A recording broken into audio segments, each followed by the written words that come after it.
मुख्यमंत्री और प्रदेश भाजपा अध्यक्ष यानी वर्तमान मुख्यमंत्री डॉक्टर मानिक साहा ने एक भव्य जुलूस में पूर्व मुख्यमंत्री के साथ अपना नामांकन पत्र जमा किया। नामांकन पत्र जमा करने के बाद मंगलवार को वार्ड संख्या 20 के बूथ संख्या 15 में 8 बरदवाली केंद्र से भाजपा प्रत्याशी डॉक्टर मानिक साहा घर घर जाकर प्रचार करने निकले। उनके साथ राज्य के शिक्षा मंत्री रतनलाल नाथ, चाय निगम के अध्यक्ष संतोष साहा, 20वें वार्ड पार्षद रत्ना दत्त और अन्य लोग मौजूद थे। इस दिन डॉक्टर मानिक साहा ने मीडिया से कहा कि वे अपनी जीत को लेकर 100% आश्वस्त हैं। उन्होंने आगे कहा कि लोगों के दरवाजे से दरवाजे के अभियान में लोगों के गण देवताओं की ओर से भारी प्रतिक्रिया मिली है।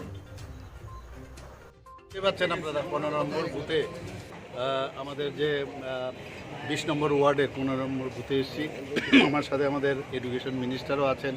সমস্ত বুথ প্রেসিডেন্ট থেকে আরম্ভ করে আমাদের পৃষ্ঠা প্রমুখ থেকে আরম্ভ করে সবাই আছে। তো সারা তো বুঝতেই পারছিলাম, নিজেরাও দেখেছেন কীরকম সারা পাচ্ছি।